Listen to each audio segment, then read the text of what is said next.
topic to discuss at TPM. So the next story that I wanted to highlight is one that I did in, could we move to the next story? Yeah, there we go. So the next story I wanted to highlight was actually a column I did that talked about something that we talked about on last episode, which is a big slump in the amount of venture capital funding that went into the logistics industry in 23. There has been some recovery in 24, but there was something on the order of 90% dip from 21 to 23 in venture capital investment into logistics globally in 23. So I talked about what that means and what it means going forward more specifically. And for me, I think the biggest change that happened long before the pandemic, long before this sort of retrenchment in venture capital investment into the logistics space, is that investors started to realize that intermediaries were not there to be wiped off the map, but were actually potentially customers themselves of software, right? So instead of creating tools that took the quote unquote middleman out of the picture, realized that those intermediaries usually serve a purpose. And yes, maybe not all of them are the most efficient companies in the world, but there's a reason they exist. And maybe let's give them tools to empower or enable rather than to disintermediate. So very relevant to today's discussion with my guest, but just more broadly, the reverberation of tools that were sort of competitive with quote unquote digital intermediaries that came up 10, 12 years ago, I think is a sign that this has already been happening for a long time. And I think we're only going to see that accelerate going forward. So just wanted to highlight that column that I did last week. Those are both on joc.com. And then last piece that I'll highlight is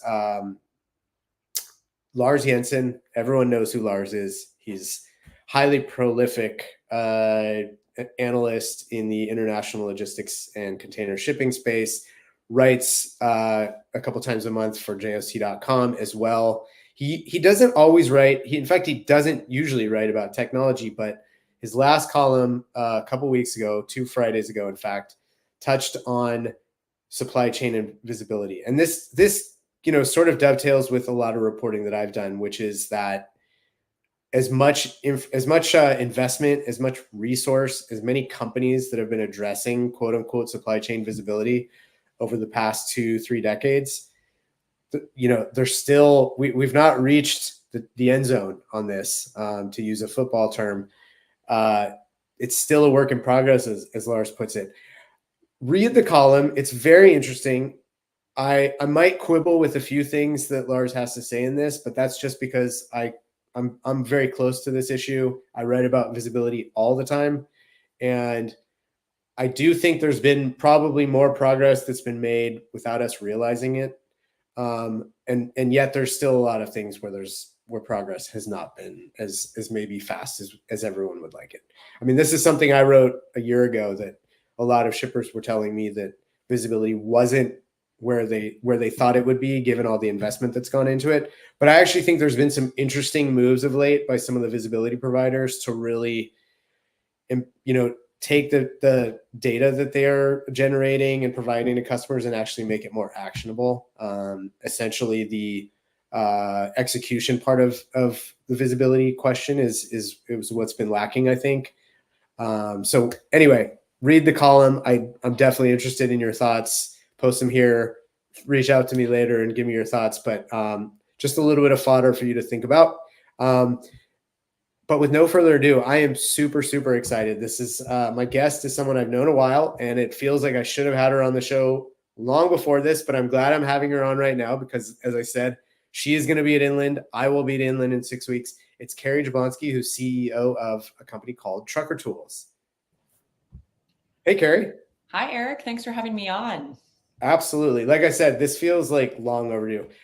I only get to do 2 shows a month. So it's like I have this queue of people that I need to have on the show at some point. And I'm like, oh man, it's been a year. And I've had Kary on this for, maybe not a year, but like months. So, but like I said, the timing is right. You're going to be at Inland.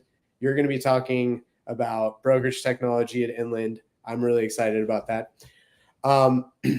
first of all, before we dive into a million questions that I have, Yeah. give people your background. What did you do before you became the CEO of Trucker Tools? Yeah. So I've been with Trucker Tools now for 3 years. Before that, I started my career as a management consultant briefly, and then made the transition over to the logistics space. I had always really been interested in the way things moved around cities. And at the time, ride sharing was blowing up. So I knew I wanted to get a job with a company like Lyft or Uber, and was fortunate enough to be living not far from you, Eric, in Washington, D.C., where Uber's operational headquarters actually were for the US at the time. So I joined that team as an ops manager, helped grow marketplace supply and demand, balance out marketplaces, work on kind of smaller towns like Baltimore, which I guess isn't that much of a small town, Charlottesville, all of those cities in the DMV region, and ran the airports program for the Southeast US. So awesome experience, just kind of getting hands dirty, figuring out how do you grow a marketplace. And then I moved abroad with Uber. I was briefly in Indonesia, and then after they divested from that part of the business, I moved to Mexico City for about a year and a half, where I worked on new business lines. So primarily focused on Uber Eats down there, how we grew across the Latin American region, and any sort of new revenue concepts that we were interested in, because obviously a very different market than the US. From there, I got my MBA, came back to the US, and that's where I met the now owners of Trucker Tools, who had just bought the business and were looking for an operator to come in and help transition the CEO seat from our founder, Prasad, who had sold the business and was looking to transition out. So I joined right after the acquisition, and spent about 6 months working concurrently with Prasad, and then took over the top dog spot in early 22. Cool. I had no idea about all those experiences you had before. I don't think we ever talked in a ton of depth about that. So that's really crazy. Did Uber sell to Grab in Yes. Indonesia? Wow. Okay. All right. Impressive. Yeah. I was there for the sale. Got it. Okay, cool. Yeah, having been in Singapore a few times, I know Grab is like the predominant or the dominant name, I guess, on ride sharing and other things there. So cool. All right. Very interesting. Okay. I personally, I came across Trucker Tools a decade ago when I moved back from Asia to the DC area, which would have been 2012. Pretty soon after I met Prasad. Yep. And we chatted often about it. And I was myself getting to grips with the trucking market, how technology was enabling it, what he was doing in terms of putting apps in the hands of drivers, what that eventually led to. So for people who don't know what Trucker Tools is, can you give like a lay of the land? Like, who are your customers, and how's the product sort of evolved from like its beginning to now?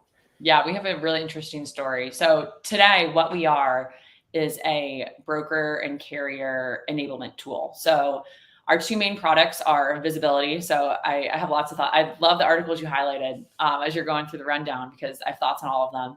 Okay. On the visibility side, we help brokers track carriers and then provide updates to shippers. And we also provide brokers with a number of capacity tools to source high quality capacity and actually go through and book that freight and automate some of that process. On the carrier side, we started out, going back almost 15 years to 2000, I guess 15 years exactly, to 2009. We started out as a mobile app for carriers, really focused on, or frankly, drivers, focused on owner operators and small fleets. And that's probably kind of around the time that you met Prasad. And we are so fortunate that that is the way we started as a business, because aggregating large, fragmented segments of the driver population on a single mobile app is something that I think continues to elude the best of the best in this business. So Prasad and co-founder Murali had the vision back then to figure out, or to see that, hey, these apps are coming. Kind of the iPhone had just launched a couple of years before, built a mobile app for truckers, initially designed to make recommendations about good fuel stops for them while they're in transit, and then evolved into just kind of a digital assistant for life on the road. So truck-specific routing, way station locators, Walmart finders, truck parking, all of that in there through the early 2010s. And this was well before we had any sort of broker-facing product. but just helped us build up a really, really, really loyal, strong carrier base on the app. That continues to serve us to this day. So we built a lot of brand trust and a lot of engagement with that population. And then into the 2010s, that's when we actually monetized the product through this network that we built with brokers. Brokers were looking to track carriers in transit so that they can primarily eliminate check calls. That was step one. So we introduced our load tracking product in the mid 2010s. And then from there, we had all of this really rich data, and we had an app in the hands of all these carriers. We thought, okay, we could actually use this to find and book capacity in real time. Yep. So that's what we do in the background of the business. Cool. So I knew a lot of that, but it's you say it a lot more succinctly than I could. So I've had some practice. Yeah, I would imagine. Okay. So I'm thinking about, so first of all, how many independent drivers or individual drivers do you have using the app these days? I think go ahead. Oh, I'm curious. What was the last time number? I want to say the last time I asked Prasad that, it was probably like in the 700,000 range. So I'm guessing it's more than that now. He was probably citing the downloads number. So our downloads number is somewhere north of 2.5-ish million. Okay. Yeah. Sorry. Download. Right. Yeah. Drivers have downloaded the app. Yes. Yep.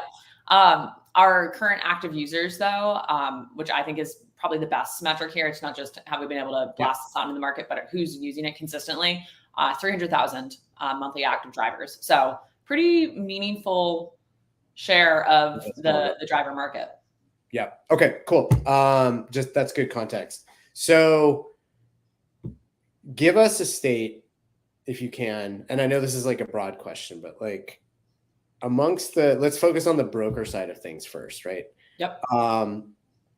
How would you describe the way brokers are sort of using technology relative to, I mean, take it back to like when you first started at Trucker Tools, but even beyond that, like now that you have a little bit of historical context for it, because for me, it seems like a lot of the issues that brokers are dealing with now are things that, like, if you took a time machine 10 years ago, they'd still be dealing with that then. So I guess I'm asking this through the lens of like, what is the adoption of tools like amongst brokers, like Trucker Tools, and what has it materially changed? Yeah, great question. I think you're right. If you go back in a time machine, a lot of similar problems.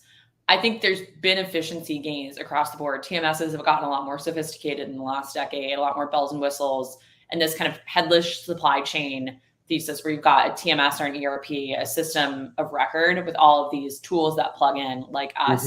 Mm-hmm. I think that has been well adopted and kind of accepted as the way that brokers think about technology. If you went back 10, 15 years, probably a little bit less appetite for that. And certainly integrations were something that were not nearly as strong back then. So those things have gotten, have changed a lot. I think another big change has been the emergence of the ELD and the acceptance of the ELD. I think it's going to be interesting to see where that goes over the next, call it 5 to 10 years. Back in 2009, 2010, there was no mandate, didn't come into play until 2017. So ELD adoption is, practically, it's not at 100%, that's for sure, but it's very high. And I think there's a lot of acceptance on the driver side and the carrier side that, okay, ELDs are here to stay, and how can I use them to help me as opposed to fight this insurmountable battle against them, which has actually allowed companies like us to really see efficiency gains. ELD tracking is how granular do we want? We want really granular data. Yeah. And that's what ELDs give us. So I think, things like the adoption of the ELD does allow us to have a lot more granular, to steal that term, data, real-time data. But yeah, I think you're right broadly that, and kind of go into your article that you wrote this week about logistics tech investment. I think I wasn't in the industry before the COVID boom, but let's call it 16, 17, 18. These companies, VC-backed businesses were starting to emerge with big, bold claims, the future of freight tech, which we've been guilty of using as a term, but we're really trying to stay away from now. So I apologize for that. And lot of interesting, exciting claims there. You saw in the consumer segment, Uber, DoorDash, all of those companies were totally digitizing the way we operated there. So I think there was just a lot of assumptions about, oh, if we can do that there, then we for sure can do it with trucks. That's so easy. It's just trucks. 2020 the Uber for trucking days. Exactly. Yeah. 2020, 2021 come along. And I think it's not that I think it's just that it's not that expectations continue to rise, but I just think there was so much money in brokerage specifically to spend on logistics technology that was really easy as a broker. They're making money hand over fist, easy as a broker to spend, to say, oh yeah, interesting SaaS tool. Yeah, we'll sign up. We'll try that. Without really being disciplined about what is the return here, what is the true metric we're trying to drive. And I think at the end of the day, the ultimate metric for a broker that they're trying to solve for is how many loads booked per head count per day. That is the real driver. And there's lots of ways to impact that number, whether it's more efficient reps, whether it's you need fewer reps, whatever it is, more loads. So I think just over the last 2-3 years, expectations have been brought back down, and brokers have gotten a lot more disciplined about the way they think about technology. And that's what's led to these expansion of sales cycles, where they really want to understand the business case before just saying, yep, we'll take it. Because at the end of it, there's just not as much money in the P&L available for technology spend right now. It was a very rambling answer, but some of my thoughts there. No. I think it's all really relevant and things I sort of try to wrestle with all the time too. Because I think I try to think and not be too swayed by recency bias, but also not be too swayed by, oh, I've seen this before. And, obviously this period was different. It's not a normal cycle that we've seen in terms of technology adoption.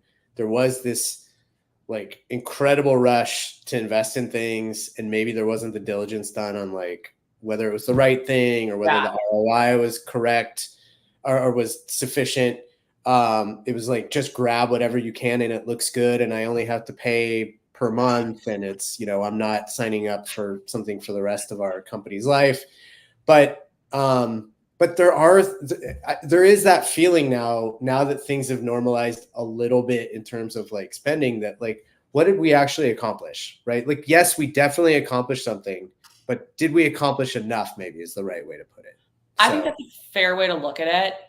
And the way I think another big theme of the last couple of years that is certainly relevant to how we've approached things at Trucker Tools is 5-ish years ago, I think a lot of these businesses were trying to bite off everything and change everything across the entire freight procurement, booking, delivery cycle. And this is such a massive industry that is so hard to do.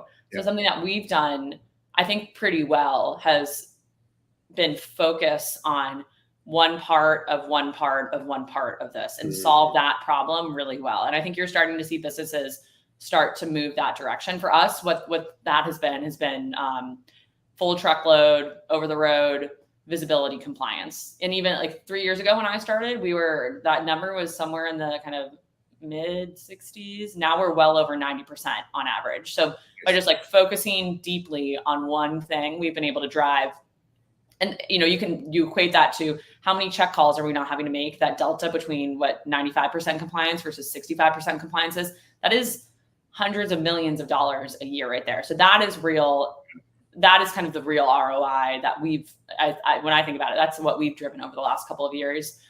But I think when you think about some of these massive companies who were trying to do everything, it's where do you even start thinking about what that number looks like? And I think that might have been what diluted some of when we think about what progress actually was made.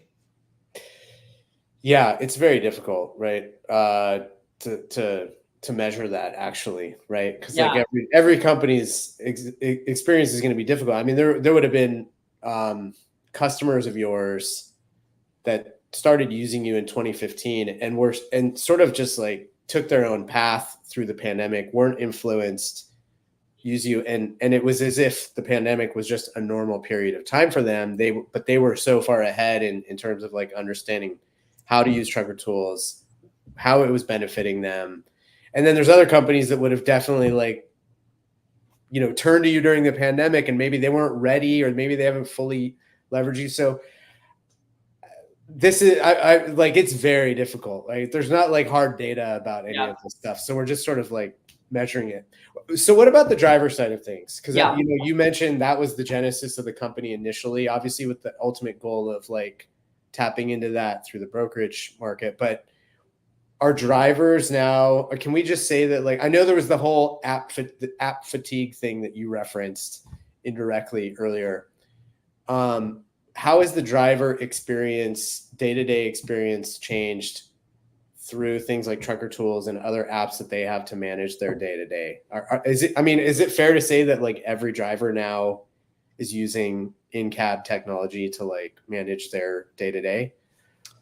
With the exception of some flatbed drivers, yes. I think that's right. And like I said, I think the biggest thing that has changed there has been the ELD Okay. and the amount of technology that is packed into that. And what that's let us do, if you think about the driver experience 7 years ago, GPS tracking on mobile was really the most sophisticated thing Yeah. out there. And that was something we helped really pioneer. And we have what that experience was for drivers, turning on the app in the cab, making sure they have their phone charged, all of that. We've really, really made strides on the performance of the mobile app and what it actually takes to start tracking all of that over the last several years. So that's a totally different experience. But even beyond that, we have focused so much on building ELD integrations with the long tail of carriers over the last couple of years that for the vast majority of our drivers, they no longer have to worry about, oh, do I have my app on my phone? They just are integrated with us. We start tracking when we have that information pushed to us from the TMS, and it's completely hands-free. So I do think, and that what that actually means for a driver is they don't have to think about it. It's just one less thing to worry about. They're not going to be answering phone calls if something does go wrong during the course of a trip. Just allows them to kind of focus again on like their core competency, which is driving the truck. So I think like when I think about that, so that's on the tracking side. I think there have definitely been a lot of there's been a lot of change on the capacity or kind of the booking side for carriers as well. And we spend our time thinking mostly about small carriers here. Yep. We've now got loads and marketplaces visible on mobile in a way that was certainly not possible 10, even 5 years ago. So we've got our mobile app with hundreds of thousands of loads visible in there at any given time. And I think what's different there and where we're moving away from, say, the load boards era is that it's not kind of a Craigslist style where you're posting and you just keep that updated and remember to pull down a post. We're all fully integrated with the TMS, which is what I think is where all of this technology is going. If everything is integrated with a TMS, with a system of record, everything is kind of real, accurate, and in real time. So if a load has been covered in a TMS, we're not even going to surface that to a driver or a carrier. That's going to be pulled down. So I think that makes it a lot more efficient for them. They're able to plan their trips, kind of do trip planning, plan a month out a lot more effectively than they were a couple of years ago. So I'm glad you mentioned the booking side of things, because I definitely wanted to jump into that. Like at some point, before you joined, right, there was the whole book it now. It's book it now, right? Is the feature? Yeah. Like, give me a sense of how much is a driver that, those 300,000 drivers that are regularly in your app, what proportion of them are like using Book It Now? What proportion of the loads that they move over a certain period of time is through Book It Now? Give me a sense of that versus something where they have, it's not necessarily so ad hoc, but it's a little more regular or planned.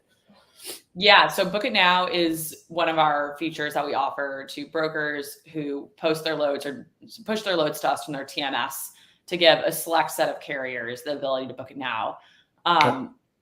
What we've seen, especially as fraud has been on the rise over the last couple of years, more and more brokers want to restrict those capabilities to their own private networks of carriers. And that's been a big growth product for us on the capacity side. Is we have a white label private load board where a broker, as opposed to investing in all this technology, and we didn't even talk about buy versus build for brokers. I think that's been another huge trend over the last couple of years. They want to buy that technology from someone like us, a SaaS provider, off the shelf. They're then able to have their own private environment where they allow their core trusted carriers in there. And they want those carriers, they want minimal barriers to entry for booking there. So Book It Now is enabled off kind of for everyone. For some of our brokers, that is one of the primary ways they're digitally booking carriers across their entire, or one of the primary ways they're booking carriers, period. We've seen on the public load board,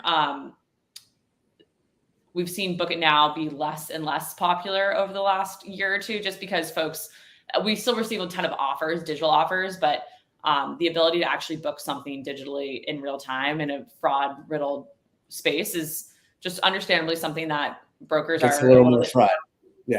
Cautious about. So I think what we're seeing broadly, when I take a step back, is this movement again away from the public into the private network, really trusted core carrier. That's where all this digital activity is really happening. And that's where there can be real efficiencies gained, where if I book a load with this guy every Tuesday, there's no reason for me to have to talk to him. Have him just come in here, confirm he's good to go. Boom, we're done. Still need a little bit more vetting done in a public kind of new carrier world. But I think where the product has taken off the most has been in those private networks. Very interesting. Okay, well, so that leads into, I mean, you alluded to it, the sort of classic question that any party has, which is like buy something or build it themselves, especially an intermediary, where, you know, at some point in the historically, there was the idea that like things that they built were proprietary and gave a competitive edge, and then SaaS tools and subscription pricing arose, multi-tenant, all that stuff. So how do you sort of explain to a broker? Well, I don't want to confuse. I have a question about like how many brokers you touch. So maybe you can answer that while you're answering this question. But how do you pose it to a broker who says, well, if 30 brokers of my competitive brokers are also using trucker tools, how am I differentiating? Why don't I build something myself that is for me and I can run it and it is a competitive edge, versus no, you have to be using this thing that everybody else is using, and it's about how you use it. It's not that you're using it. Yeah, I think it's definitely kind of what you just touched on there. With something like the brokerage space, one of the massive challenges is the crazy fragmentation and low barriers to entry of the carrier network. So we're talking hundreds of thousands of active carriers in the US, even in a world where tens of thousands of them are leaving the market right now. Plenty of new ones are coming in, authority is shifting. It is so unbelievably hard to aggregate those hundreds of thousands of generally low tech actors onto a single platform. And we've seen so many brokers go at it themselves. And I don't think anyone has effectively done it yet. Even the really, really big guys who have their own great proprietary technology are all still at a minimum supplementing that with integration with a network like ours. So it's just like a math problem, really. Getting that sort of adoption is so hard. So for something like tracking, which relies a lot on just broad adoption, your numbers are going to be so much higher, especially off the bat, by taking advantage of a solution like ours. And there's so much that you can do within our product to kind of customize, exactly your point, to your workflow, where we've got document scanning that you can evolve at different points to receive documents faster, as fraud prevention tools. We've got integrations with shipper platforms. So as opposed to collecting the data in your TMS and then having to pass along via email, you can send that information right to a Project 44 or a 4Kites customer. So there's a lot of interesting feature sets that we have within our product that brokers can use. And that's even kind of pre-pickup. There's a lot of interesting workflow. And we've got our account management and adoption teams who are working with brokers day in and day out to develop it and customize it exactly to their workflow. But at the end of the day, trying to build a robust network when there's already a couple of them out there, and we've seen so many people try, I just don't think is the best use of time for brokerages. I would encourage them instead to spend those resources on pricing or on customer acquisition. That's where I think you can really differentiate, taking advantage of products like ours that are doing like the really kind of standard brass tacks requirement work is just going to help you move so much faster. And that's been a big shift we've seen over the last couple of years. To answer your question about brokers, I think you asked how many brokers we touch. Was that right? Yeah. Just So we've got about 700 broker customers right now, and that's up. When I started, it was like 200. So significant growth there across all segments, and we're continuing to see that number just move up and to the right. And there's a real acceptance of buying this technology is a lot more effective than building it. You don't want to be out there aggregating ELDs. Like, let me just say that to all the brokers. Yeah, it's reinventing the wheel. It's not a good use of your time. Okay. You've alluded to this, but just to like put a finer point on it, what Trucker Tools touches which system, like it integrates with which systems? Like give us a scenario from a broker side of things, from a carrier side of things. Yep. So for the broker, we integrate with your so we plug in right into that same screen that your carrier reps are looking at every single day with our load tracking and capacity products. From there, when we start a load track, we send that ping. It could go to the driver's phone if they're using our mobile app. It could go to their ELD. And something that's cool about our network is that it's on the ELD side, one to many. So if you're a broker who's coming to work with us, you don't actually have to start integrating all of these ELDs yourself or have us do that. You're able to take advantage of the tens of thousands of ELD integrations we already have. So kind of rising tide lifts all boats. And then on the shipper side, we also have integrations directly into some shipper platforms so that we can pass along those updates, all in service of us being a single pane of glass for a broker to aggregate visibility on both sides with both of their two main stakeholders. And you mean, so shipper TMSs as well as essentially? Yeah, primarily shipper visibility platforms. But I see. Got it. Okay. Yep. So the visibility data just pipes straight. Yeah, it just flows on through. Yep. Got it. Okay. All right. I have so many more questions to ask. We're already running out of time. This is crazy. It goes so fast. Come to Inland so you can see this happen. Yeah, exactly. We can have more. We'll have more. We'll do like a part 2, like on the floor there. Okay. So I did want to get into. So I knew Trucker Tools is an interesting company because I knew Prasad well, and then things transitioned over to you. Then I've come to know you really well. So it's cool to see like the way the company has evolved under 2 different leaders that I've known both well. So what do you think, what's been challenging and also what's been like gratifying about kind of jumping into a product that was good, but you knew there was room to take it somewhere else? Just some thoughts on that. Yeah, great question. So I think timing was important here. When I moved into the CEO role, it was early 2022. So we were coming off this massive boom for brokerage for the last, call it 3 years. Yep. Money was easy. Everyone was happy. You could spend. Sure, let's add in a new system. Why not? And then as soon as I moved into that role, just everything crashed. But Thanks, I actually, thank you. But I actually think that has ended up serving us really well, because what that focused me to think about is like, what are really our priorities and where do we want to win here? Like I said, I think a big trend of the logistics tech space and even brokerage tech specifically pre and into COVID was we're going to do it all. And that was not an option when I started. We had to think very disciplined about where are we investing in product, where do we want to win? And for us, that really came first and foremost through tracking visibility. So that drop, it really forced us to think about what is the highest ROI product we can provide to our customers? How do we articulate that case? And just made us very disciplined there. So I think the timing was interesting. I think in general too, in an industry like this, everyone starts out with their conference saying, hey, I have 35 years of experience in logistics. And like, I just can't compete with that. There's nothing I can do to speed up time to say I have more experience in logistics. And that was humbling at the beginning. And I think something I was very aware of when Prasad was passing the reins to me. So what I had to do was be super humble and super proactive about building relationships with customers. This was not something where we blast an email to our customers and say, hey, Prasad's transitioning out of the business. I'm here. I had to actually get out on the road in front of as many people as possible and win those relationships in person. Yeah.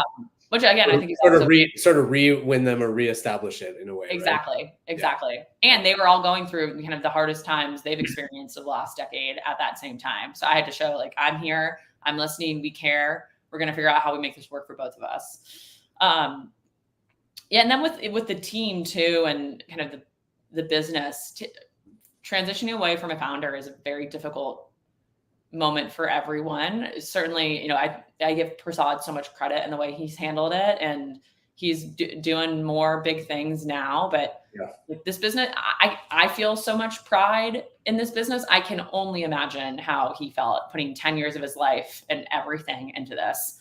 And I think it requires a lot of trust and good faith from him to feel okay handing the reins over to someone else, especially like It's like a someone of an baby. unconventional hire like me. Yeah. So I definitely don't take that for granted.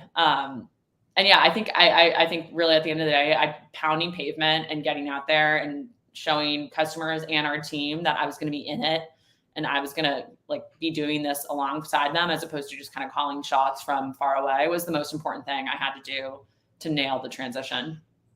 Well, in some ways, I think you're like the prototypical kind of transition case study. Like I think this is always a difficult thing, right? And in general, like when things transition, it's usually because something bad was happening, right? Or something was really good, and like people want to cash out or retire, and it's really difficult to kind of keep the momentum, right? And so I'm struggling to think of anyone, I know it's not like that internally, right? I know that the paddling under the water is crazy, but like it's been very peaceful to observe from the outside looking Thank in. you. So yeah. All right.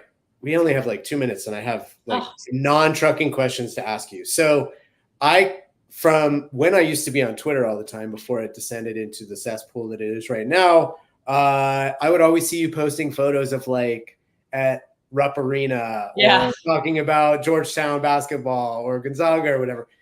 You're a big college hoops fan. How did that start? Yeah. I actually have my Georgetown mug right here. Okay. I've always been a huge college basketball fan. I think there's something about the romance of March Madness that got me from a young age. I grew up big sport. I'm from Boston, big sports fan based family. I'm the middle. I have an older brother and a younger brother, so kind of they controlled the TV when I was growing up. And I just thought March was like the most magical time. You see these stories, you get attached to these players. You really kind of certainly like when I was growing up, there was no money involved, or in theory there was no money involved. I'm sure there was still money involved, but it's just like the emotion. It's out of our view.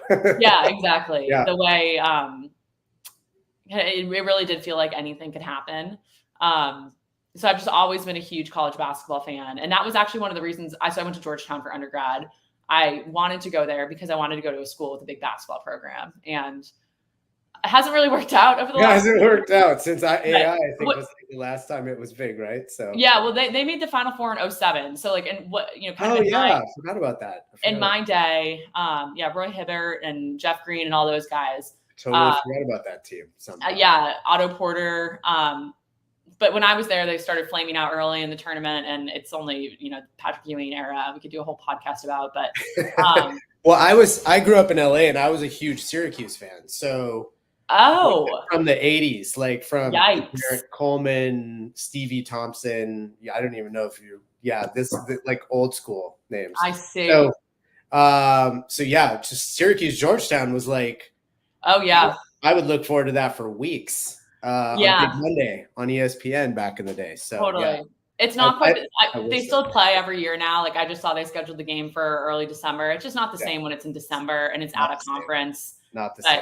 I'm glad the Big East has continued to do well. My boyfriend went to Gonzaga, and it's just been easy to hop on to the Zags train when they're going deep every single year. It's been fun to see what could have been. But I'm feeling great about the Ed Cooley era at Georgetown. I'm really excited for it. I think that we've got a great class coming in this year. We did well in the portal, got some big reclasses. So cool. I'm pumped. Senem, thanks so much for the comments. I'm so sorry that you're a Duke fan. That's like the only thing I can ever say bad about you. But we'll overlook that this once. All right, real quick question. This is my closing question for every guest. Who's your favorite band or musician? And you have to tell me why. Okay. So this question always gives me a lot of anxiety because I'm not a music junky. So I feel a lot of shame around this when people ask me. There's no judgment here. This is a judgment-free space. I mean, if I just had to look at my Spotify and see who I've been playing the most recently, like I just hate what this is gonna do for my image. Probably Taylor Swift, but it's all good. We had the last guest I think was Harry Styles, so like we're great. You know, I need to just own who I am. It's all good. It's all good. Although the title of her latest album, I cannot get on board with. No, I'm not a big Poets fan. I wasn't wild about that one. Hey, I mean, billions of people cannot be wrong, right? So exactly. Look at it that way. So. Awesome. Kary, what's the best way for people to reach out to you? Yeah, find me on LinkedIn, Kary Jablonski, right there. There it is. Oh, cool. Reach out to me, or Twitter @Kary Jablonski. I'm on both all the time. Okay, cool. Kary, thanks so much. Great conversation. If you want to hear more of this, come to Inland. I have a code. Anyone who wants to register for Inland, you can use EJ25 to get 25% off the conference pass. Kary, awesome to catch up with you. Have a great weekend, and I'll see you very soon. Thank you. All right. We are way over, but let me quickly give you your weekly dose of dad joke. Dad joke this week, given to me by my son. What does a scientist use to drink his beer? An Einstein. Again, if you don't like that one, blame my son. I take no responsibility. If you liked it, then I came up with it. Have a great weekend, everyone. Thanks so much to Kary for her awesome insights. Really cool perspective to hear. Thanks to the Let's Talk Supply Chain team for helping put this on. You make it so easy for me. But most of all, thanks to everyone for tuning in. Next episode is first week of September, right after Labor Day. So really look forward to seeing you then. Have a great weekend, everyone. Bye.